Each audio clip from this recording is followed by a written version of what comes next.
En estos últimos días, no diría que nos hemos sorprendido, pero hemos asistido a una sucesión de casos vinculados con la mafia china. Un modus operandi similar, las mismas víctimas en diversos lugares del país. El último caso ayer en Rosario, cuando un comerciante chino fue secuestrado por delincuentes. Y esta modalidad extorsiva, las amenazas si no pagan, a matar a ellos mismos o sus familiares, amenazas que se cumplen. Hemos visto aquí en el barrio de Palermo cómo bajaba de un vehículo un sicario que en pocos segundos acribilló de 7 balazos a un comerciante chino. Para hablar de este tema que preocupa porque esta mafia está instalada ya en la Argentina, está con nosotros Luis Vicat, que es licenciado en seguridad.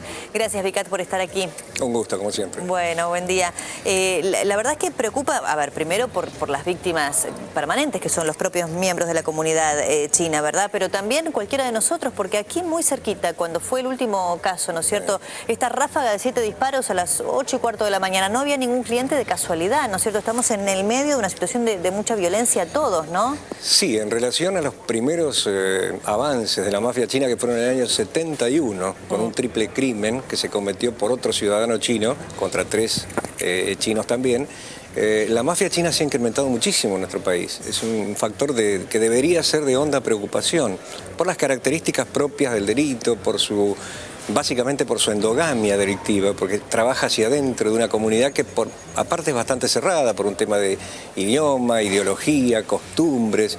Y como bien dijo, hasta ahora la sociedad no se ha visto impactada directamente, salvo algunos casos muy puntuales. Por ejemplo, hace unos años atrás hubo un chino que se dedicaba a incendiar locales, que fue aprendido. Me acuerdo, sí, el caso del pirómano, me acuerdo perfectamente, sí. Bueno, justamente allí impactó sobre la sociedad que ya no era la comunidad china, ¿no?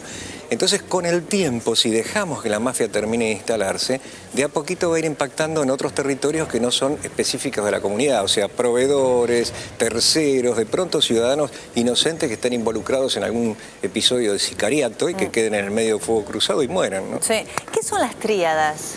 Las tríadas se denominan así, son grupos que trabajan al estilo mafia, ¿no? Son grupos de delincuencia china.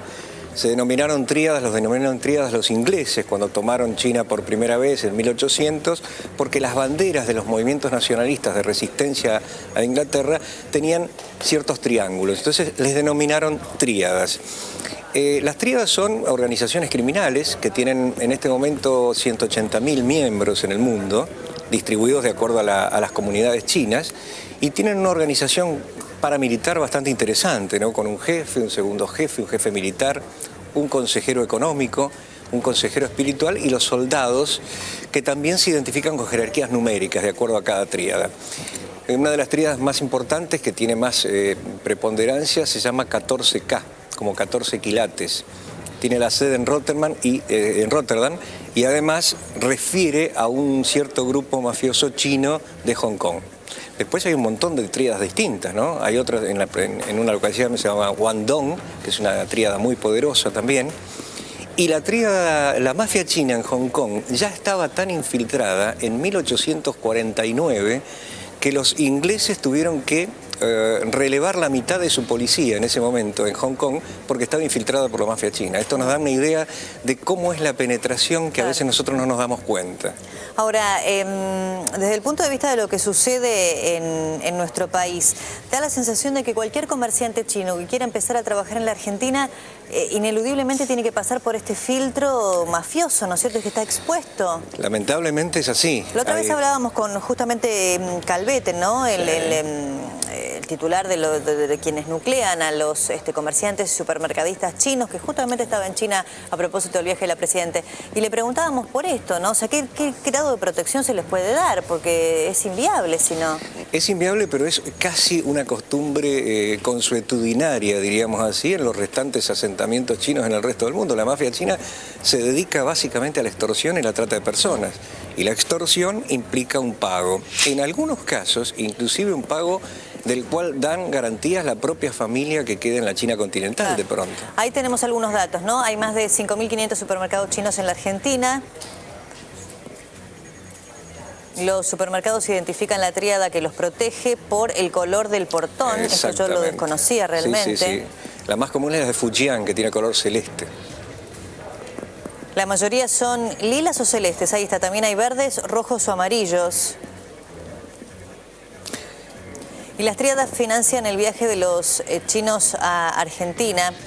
Bueno, usted recién hablaba de 3 modos de financiamiento, ¿no es cierto? Recién decía trata de blancas, la extorsión y el otro, ¿cuál es? ¿El narcotráfico? En mucho menor medida. El narcotráfico no tiene relevancia en el contexto delictivo de la mafia china. Lo que sí tiene relevancia es la trata de personas, o sea, la inmigración de ciudadanos chinos que terminan siendo trabajadores esclavos, inclusive dedicándose a la prostitución, siempre en una endogamia delictiva, ¿no? La prostitución es hacia adentro de la comunidad, no es hacia afuera.